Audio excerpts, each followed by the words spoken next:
You went no contact. The silence is louder than the relationship ever was, and it's making you wonder if you ever mattered to them at all. Here's what nobody warns you about. Silence is a strategy. They're still running the relationship. They just moved it somewhere you can't see them running it. Most people think no contact ends the relationship. That's the lie that makes the silence so disorienting. No contact ends the visibility. The relationship keeps running. They just moved it into a place where you can't catch them running it. 7 things they secretly want from you right now. Same order, almost every time. The 7th one is the one that finally explains why the silence doesn't feel like peace, even when it should. We'll get there. 1. They want proof you couldn't handle it. They're waiting. Not for you to come back, for you to break first. The first message you send, any message, even an angry one, is the win. It tells them you were the unstable one. They were the calm party. Every day you don't reach out, they have to sit with the version of the story where you were strong enough to leave them. They can't hold that version for long without flinching, so they wait. And the silence isn't peace on their end, it's pressure. 2. They want evidence you're still suffering. They check. Sometimes a mutual friend's story, sometimes a screenshot someone forwards. They're looking for evidence, a bad photo, a vague caption, anything that confirms you fell apart. They need it. A picture of you laughing somewhere new doesn't just hurt them. It contradicts the entire story they're already telling people about who you were when you left. 3.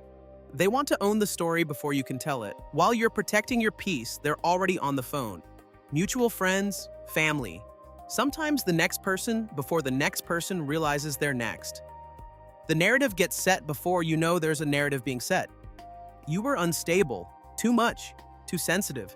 They tried so hard. Dr. Ramani Durvasula calls this the smear campaign, and it almost always begins during no contact, not after a fight. Silence is when they get the floor uncontested. Your quiet, to people watching, starts to look like guilt. 4. They want intel. They want to know if you're dating, if you're happy, if you started therapy, if you finally told someone what really happened. Every piece of information is a tool. Every detail an entry point for the next message. A photo of you with someone new is a reason to send the message. A career win is a reason to remind you who you were when they knew you. 5. They want you frozen in time. Available, not chosen. This one is quieter than the rest. The goal is the option of you, to know they could pull you back if they wanted. So they leave the door unlocked from their side. A like on a years-old photo, a vague birthday text, a Spotify playlist that mentions you in the title. Small enough to deny, loud enough to make sure you noticed. You're being kept in storage, available but never chosen. 6. They want one strategic crack. It usually comes around week 6, sometimes later. The message is always softer than the last thing they said to you. An apology that almost lands. A memory that almost sounds tender. I just want to make sure you're okay. Dutton and Susan Painter's research on trauma bonding helps explain why this works. The recovery message functions as a test. They're checking whether your defense is real or performative. One response, even a polite one, and the contract resumes from where it ended. Before we get to number 7, the one I told you about, there's something Heinz Kohut figured out about narcissism in the 1970s that explains why this final thing exists at all. Kohut said a narcissist's sense of self isn't whole. It needs a mirror. They don't experience themselves directly the way most people do. They experience themselves through someone else's reaction to them. Your reaction, specifically, when you knew them. Without that reflection, the version of them you knew stops existing. It vanishes the moment you stop watching. The self you knew only existed inside your line of sight. 7. They want the person they got to be when you were watching. This is the one that makes the rest make sense. They miss the person they were when you were watching. The funny one, the deep one, the wounded artist. Whatever role you watched them play, that version of them only existed inside your attention.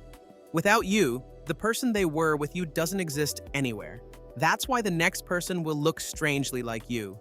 They need someone who can play your seat, the witness who makes the false self feel real. Here's what nobody tells you about no contact. You're not the one who left them. You're the one who turned the camera off. The version of them you knew can't survive without it. What you're hearing in the silence is a self disappearing. One that only ever existed inside your looking. So, if the silence feels heavier than the relationship did, that makes sense. Your nervous system is finally noticing how much of your attention they were running on. You don't owe them the witness anymore. You don't owe them the mirror. You don't owe them the audience. If you felt this, the strange weight of being missed by someone who never actually saw you, drop a 1 in the comments. That's all. Just so you know, you're not the only one who noticed. If someone in your life does this and you've never been able to explain it, send them this. They'll understand themselves better than they want to. If this gave you language for something you've been carrying, subscribe. We do this every week.